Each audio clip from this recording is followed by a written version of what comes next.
जय सिया राम दोस्तों। तो आज हम बात करने वाले हैं अजा एकादशी व्रत के बारे में, जो कि आ रहा है 29 अगस्त 2024 को। बहुत ही महत्वपूर्ण एकादशी है, आपको व्रत ज़रूर से करना चाहिए। भगवान कृष्ण ने स्वयं कहा है इस एकादशी के लिए कि सारी दुनिया से हारा हुआ व्यक्ति, जिसका सब कुछ लुट गया हो, धन पद प्रतिष्ठा मान सम्मान सब कुछ खत्म हो गया हो, यदि ऐसा व्यक्ति एकादशी का व्रत श्रद्धा और विश्वास के साथ कर लेता है तो उसकी सारी चीज़ें उसको वापस से प्राप्त हो जाती हैं। यह वही एकादशी है जिसका व्रत भगवान राम के पूर्वज राजा हरिश्चंद्र ने उस समय किया था जब उनका सब कुछ लुट गया था। अजा एकादशी के प्रभाव से ही उन्हें सब कुछ वापस मिला और बाद में जीते जी उनको स्वर्ग भी प्राप्त हुआ। इस व्रत को करते समय सिर्फ आपको एक मंत्र जप करते रहना है, वो है ओम नमो भगवते वासुदेवाय। तो आज हम जानेंगे इसी व्रत के बारे में, मुहूर्त के बारे में, महत्व के बारे में और क्या क्या आपको इस दिन पे करना है, क्या क्या नहीं करना है, उस बारे में भी चर्चा करेंगे। तो चलिए ज़्यादा देर नहीं करते हैं, कर लेते हैं टॉपिक को स्टार्ट। दोस्तों, भाद्रपद मास के कृष्ण पक्ष की एकादशी को अजा एकादशी के नाम से जानते हैं। पद्म पुराण में अजा एकादशी को बहुत ही पुण्यदायी और फलदायी बताया गया है। इस एकादशी का महत्व इसलिए और भी अधिक बढ़ जाता है क्योंकि ये जन्माष्टमी से ठीक 4 दिन बाद आती है।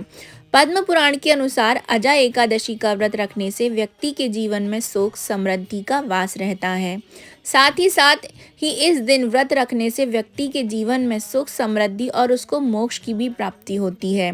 साथ ही व्यक्ति के सभी पापों से भी उसको मुक्ति मिल जाती है। तो इस व्रत की बहुत ही अद्भुत महिमा है, तो वीडियो को लास्ट तक जरूर से देखिएगा। सबसे पहले हम मुहूर्त की बात कर लेते हैं। तो अजा एकादशी तिथि का जो आरंभ है वो 28 अगस्त 2024 को मध्य रात्रि 1:20 से ही शुरू हो जाएगा और अजा एकादशी तिथि का जो समापन है वो 29 अगस्त 2024 की मध्य रात्रि 1:38 पर ही हो जाएगा।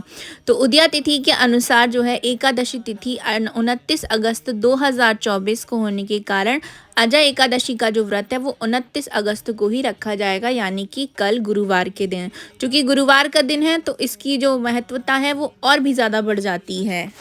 29 अगस्त को 2 शुभ योग भी बन रहे हैं। पहला है सिद्धि योग, दूसरा है सर्वार्ध सिद्धि योग। इन दोनों योग को जो है ज्योतिष शास्त्र में बहुत ही शुभ माना गया है।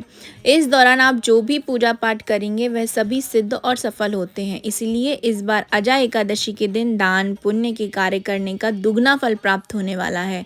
तो आपको अजा एकादशी का व्रत ज़रूर से करना चाहिए। एकादशी के व्रत में जितना जो तिथि का महत्व होता है उतना ही पारण के समय का भी महत्व होता है। तो आइए जान लेते हैं कि पारण का समय क्या रहने वाला है। अजा एकादशी व्रत का जो पारण का समय है वो 30 अगस्त को लाभ चौघड़िया में 7:34 से 9:10 तक आप जो है व्रत का पारण कर सकते हैं। इस दौरान व्रत का पारण करना बेहद ही शुभ रहेगा। तो ध्यान रखिए कि सूर्य उदय के तुरंत बाद व्रत का पारण इस बार नहीं है, क्योंकि उसमें हरिवासर लग रहा है और हरिवासर में किसी भी व्रत का पारण नहीं किया जाता है। तो आपको पारण के मुहूर्त का जो है बिल्कुल समय याद रखना है, क्योंकि अगर आप एकादशी का जो पारण है वो समय से नहीं करते हैं तो इस एकादशी के व्रत का जो भी फल है वो आपको पूर्ण रूप से नहीं प्राप्त होता है। तो पारण के समय को ज़रूर से ध्यान रखें। आइए अब थोड़ा महत्व भी जान लेते हैं। तो पद्म पुराण के अनुसार जो भी व्यक्ति अजा एकादशी का व्रत करता है उसे सभी पापों से मुक्ति मिल जाती है। अजा एकादशी के प्रभाव से व्यक्ति के पापों का नाश भी हो जाता है। साथ ही इस व्रत के प्रभाव से व्यक्ति को मोक्ष की प्राप्ति होती है। मान्यता यह भी है कि इस व्रत को करने से अश्वमेघ यज्ञ के समान शुभ फल की प्राप्ति होती है। जैसा कि मैंने आपको बताया कि अजा एकादशी पर जो है सिद्धि सर्वार्थ सिद्धि और गुरुवार का बहुत ही शुभ संयोग बन रहा है। तो ऐसी मान्यता है कि इन शुभ संयोगों के दौरान अजा एकादशी का व्रत करने से दरिद्रता दूर होती है, घर में सुख समृद्धि आती है। राजा हरिश्चंद्र ने भी अजा एकादशी का व्रत किया था, जिससे उनके जीवन में खुशहाली ही आई थी। अजा एकादशी की पूजा विधि किस प्रकार करनी है ये भी जान लेते हैं। अजा एकादशी के दिन पूजा की विधि का पालन करना भी अत्यंत ही महत्वपूर्ण होता है। तो हर किसी व्रत में मैं आपको यही बताती हूँ कि आप लोगों को ब्रह्म मुहूर्त में उठ जाना चाहिए। तो इस दिन भी आपको ब्रह्म मुहूर्त में उठ करके स्नान करना है। स्नान के जल में थोड़ा सा गंगा जल मिला लीजिए और हल्दी मिला लीजिए, उस पानी से आपको स्नान करना है। इसके बाद भगवान विष्णु की मूर्ति को गंगा जल से स्नान कराना है। भगवान विष्णु को पीले वस्त्र पहनाकर उनका श्रृंगार कीजिए और खुद भी आपको पीले ही वस्त्र धारण करना है। पूजा के दौरान भगवान को पीले फूल, तुलसी दल, फल और मिठाइयाँ अर्पित करनी है। शंख, घंटा और मंत्रों का जाप करें। और अगर आपके पास में मूर्ति है, सालिग्राम की है या बाल गोपाल जी हैं या विष्णु भगवान की मूर्ति है तो बहुत ही अच्छा है, तो आप उनका पंचामृत से भी स्नान करा सकते हैं। एकादशी तिथि के दिन रात्रि जागरण का भी बहुत महत्व होता है और दीपदान का भी बहुत महत्व होता है। तो अगर हो सके तो आपको रात्रि को जागना चाहिए, जागरण करना चाहिए, भगवान विष्णु के भजन गाइए और उनको दीपदान भी कीजिए। अगले दिन व्रत का पारण ब्राह्मण भोजन को करा के और दान दे करके करना चाहिए। इस विधि से पूजा करने से भगवान विष्णु की कृपा ज़रूर से प्राप्त होती है और व्रत का आपको पूर्ण फल भी मिलता है। इस दिन भगवान विष्णु के उपेंद्र रूप की पूजा भी की जाती है। इस दिन व्रत करने और भगवान विष्णु को पूजने से हर तरीके के पाप खत्म हो जाते हैं। आइए अब ये जानते हैं कि भगवान विष्णु को कौन से फूल सबसे ज़्यादा प्रिय होते हैं, जो आपको अजा एकादशी के दिन उनको अर्पित ज़रूर से करना चाहिए। अजा एकादशी के दिन सुबह स्नान करने के बाद भगवान विष्णु की उपासना ज़रूर करें। साथ ही प्रभु को प्रिय फूल भी अर्पित करना बिल्कुल भी ना भूलें। इस दिन पूजा के दौरान श्रीहरि को गेंदे का फूल ज़रूर से चढ़ाएं। मान्यता है कि ऐसा करने से साधक को समृद्धि और सौभाग्य की प्राप्ति होती है। इसके अलावा अजा एकादशी की पूजा थाली में लाल गुलाब के फूल भी आप शामिल कर सकते हैं। माना जाता है कि प्रभु को लाल गुलाब अर्पित करने से साधक के बिगड़े काम पूरे होने लगते हैं और घर में माता लक्ष्मी का वास भी होता है। शंख पुष्पी का फूल भगवान विष्णु का बहुत ही प्रिय माना जाता है। अगर आप जीवन में किसी तरीके की बाधाओं का सामना कर रहे हैं तो अजा एकादशी के दिन भगवान विष्णु को शंख पुष्पी के फूल ज़रूर से अर्पित करें। इससे घर में सदैव बरकत बनी रहती है और सभी बाधाओं का अंत भी होता है। तो जो भी फूल आपके पास में हो आप उनको जो है विष्णु भगवान को ज़रूर से अर्पित कीजिए।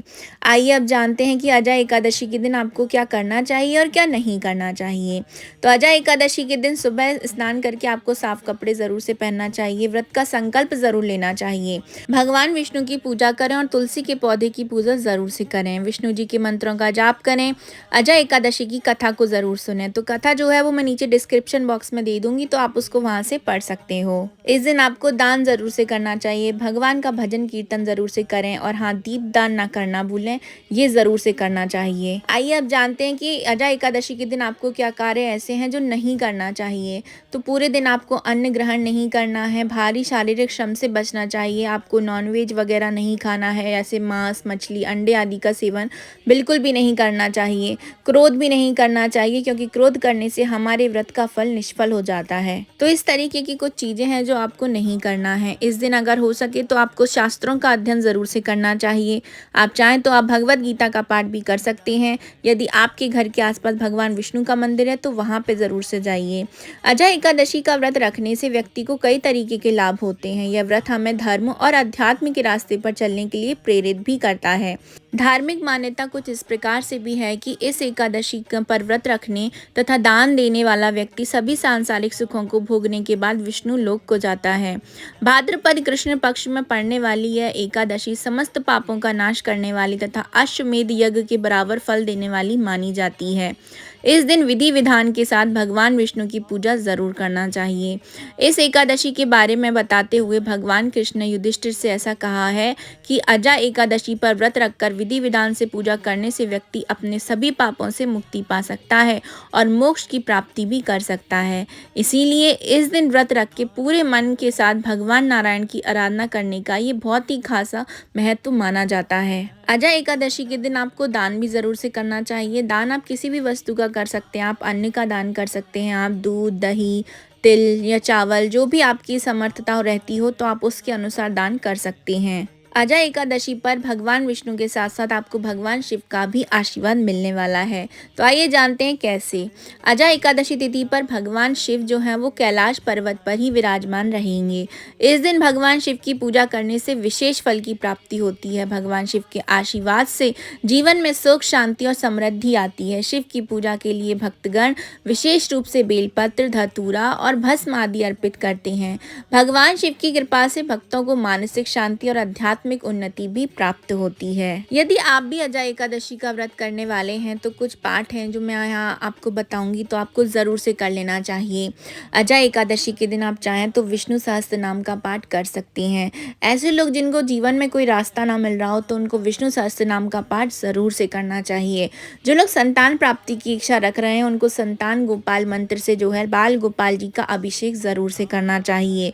इससे उनको योग्य संतान की प्राप्ति होती है। आप चाहें तो आप विष्णु चालीसा का पाठ भी कर सकते हैं, आप चाहें तो आप हरिवंश पुराण का पाठ भी कर सकते हैं। और एकादशी के दिन आपको शाम के समय पर, यानी कि जब सूर्य अस्त हो चुका हो, तो उस समय के बाद आपको भगवान विष्णु के सामने दीपदान ज़रूर से करना चाहिए। आप चाहें तो किसी नदी में भी दीपदान कर सकते हैं, वो तो अति उत्तम होता है। आप चाहें तो किसी मंदिर में जाकर के दीपदान कीजिए।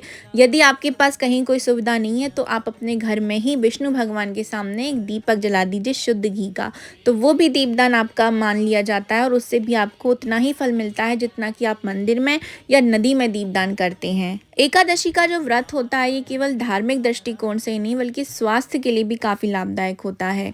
इस व्रत के माध्यम से शरीर को शुद्ध किया जा सकता है और मन को शांत भी किया जाता है। आध्यात्मिक दृष्टिकोण से इस व्रत को करने से आत्मा को शांति मिलती है और मोक्ष का जो मार्ग है वो प्रशस्त होता है। इसीलिए अजा एकादशी के इस पावन अवसर पर व्रत रखकर भगवान विष्णु की कृपा प्राप्त करें और जीवन को सुख, शांति और समृद्धि से भरपूर बनाएं। चूँकि इस एकादशी पर जो है चंद्र देवता आर्द्रा और पुनर्वसु नक्षत्र दोनों में ही रहने वाले हैं, तो ये और भी ज़्यादा शुभ हो जाता है। तो आपको जो है भगवान बाल गोपाल जी का या विष्णु जी का जो भी आप अभिषेक करा रहे हो तो वो हल्दी के वाले जल से कराइए। फिर हल्दी वाले जल से स्नान कराने के बाद जो हल्दी वाला जल है उसको अपने माथे पर और अपने कंठ पर ज़रूर से लगाइए।